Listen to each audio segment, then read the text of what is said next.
स्वागत है आपका। मैं देश दीपक सिंह। आज हम लोग चर्चा करेंगे प्रश्नावली 1.5 के प्रश्न संख्या 5 पर, जिसमें कह रहा है कि हरों का परमेयीकरण करिए।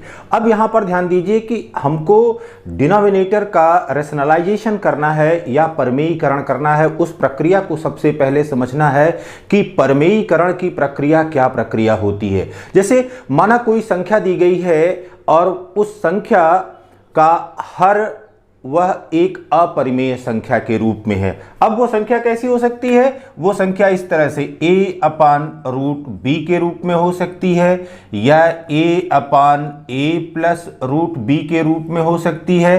तो यहां पर डिनोमिनेटर में या हर में जो संख्या दी गई है वह हर में संख्या एक अपरिमेय संख्या के रूप में हो, तब ऐसी संख्याओं को परमेयीकरण में आप उपयोग करेंगे या ऐसी संख्याओं के लिए परमेयीकरण की प्रक्रिया का आप उपयोग करेंगे।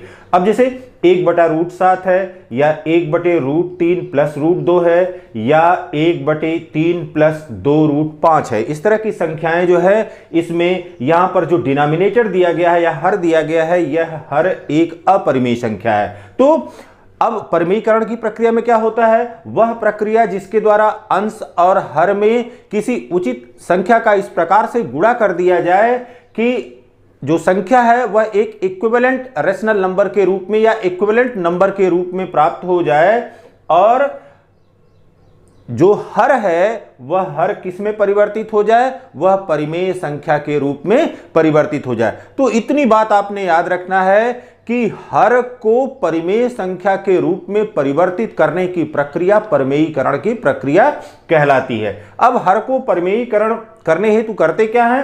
अंश और हर में परमेयीकरण गुणांक का या रेशनलाइजेशन फैक्टर का गुणा करते हैं। अब रेशनलाइजेशन फैक्टर क्या होते हैं? वह उस प्रश्न के हिसाब से होते हैं। जिस प्रश्न में जो अपरिमेय संख्या हर में दी गई है उसी तरह से रेशनलाइजेशन फैक्टर होते हैं। जैसे अगर a+√b के रूप में यह अपरिमेय संख्या दी गई है तो इसका परमेयीकरण गुणांक हो जाएगा a-√b।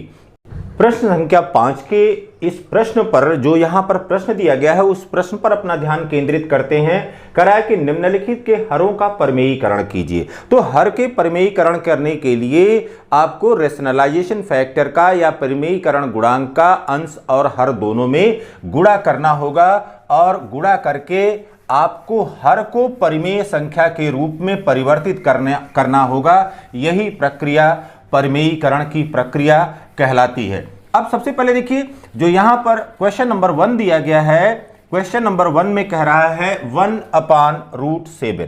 क्वेश्चन नंबर 1 में कह रहा है, फिफ्थ का जो फर्स्ट पार्ट है उसमें कह रहा है कि 1/√7।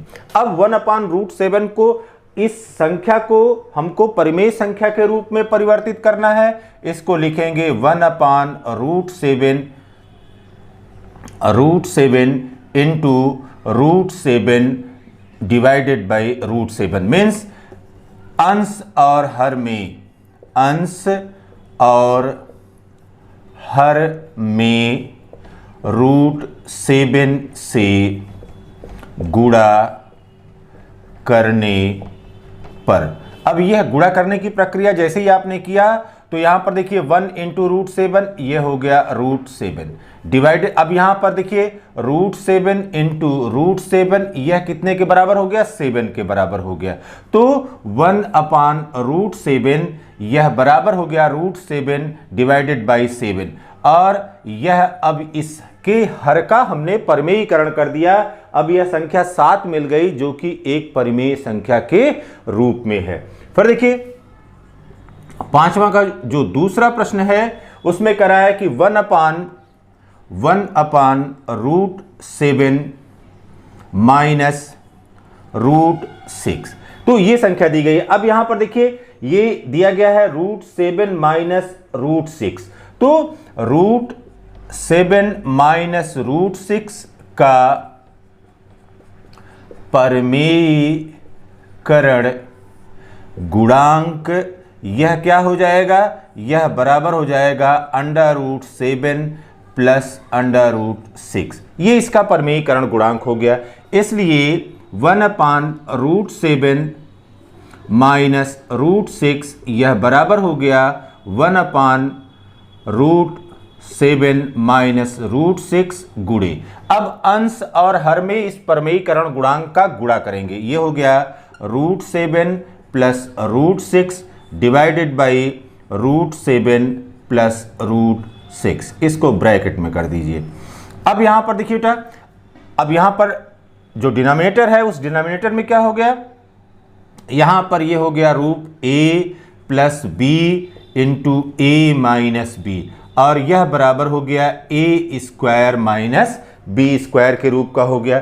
तो अब ये हो गया यहां पर, अब ए गुणे, तो ये हो गया √7 प्लस √6 ब्रैकेट में कर दिया, और यहां पर हो गया अब √7 का स्क्वायर, ये हो गया √7 का स्क्वायर माइनस √6 का स्क्वायर, √7 का स्क्वायर माइनस √6 का स्क्वायर, और यह बराबर हो गया √7 प्लस √6 डिवाइडेड बाई √7 का स्क्वायर क्या हो गया 7 माइनस √6 का स्क्वायर क्या हो गया 6, यह बराबर हो गया √7 प्लस √6 डिवाइडेड बाई 1।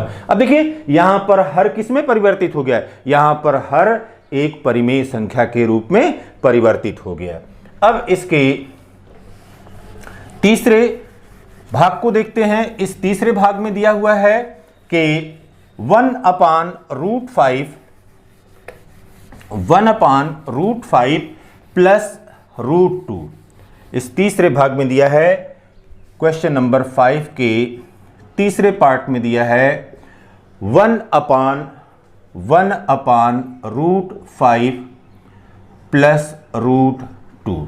अब यह बराबर हो गया 1/√5 प्लस √2 इंटू, अब इसका रेशनलाइजेशन फैक्टर क्या हो जाएगा, इसका RF हो जाएगा √5 माइनस √2 डिवाइडेड बाई या √5 माइनस √2।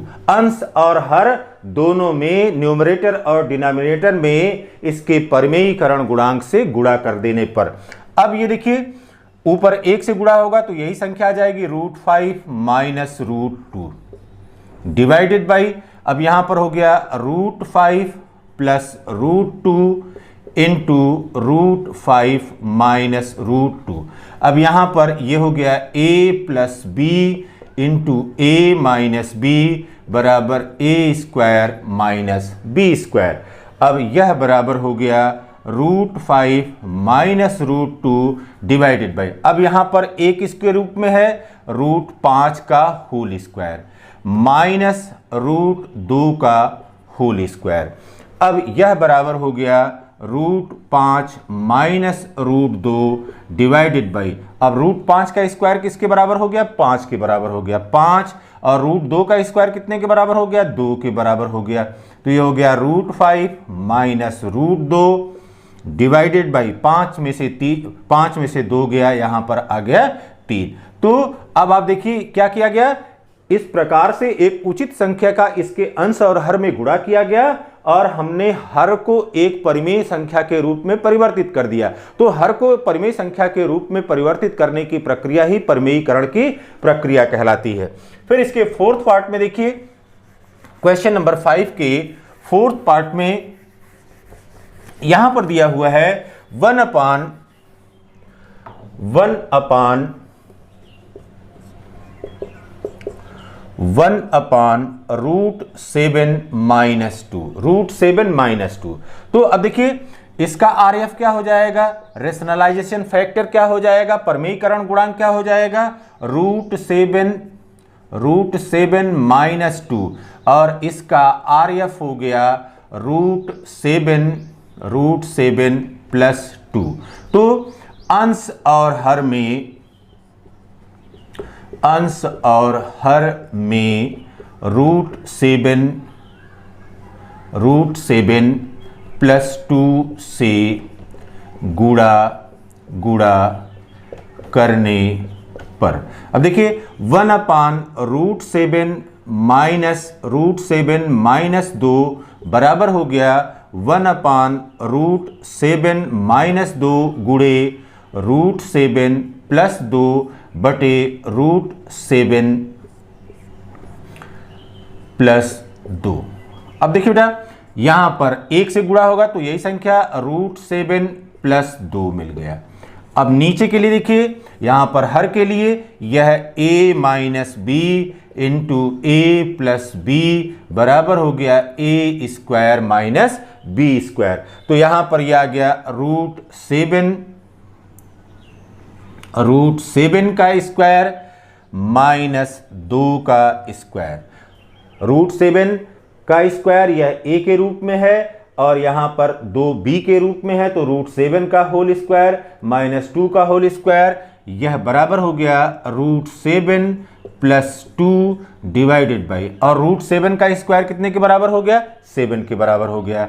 माइनस 2 किसके बराबर हो गया? 2 का वर्ग है तो यहां पर आ गया 4, यह बराबर हो गया √7 प्लस 2 और यहां पर 7 में से 4 गया, यहां पर आ गया 3। तो इस प्रकार से चाहे हर में छोटी या बड़ी जो भी परिमेय संख्याएं या 2 पदों वाली संख्याएं दी गई हैं या 3 पदों वाली संख्याएं दी गई हैं, इसी प्रक्रिया का इस्तेमाल करके आप हर का परिमेयीकरण कर देंगे।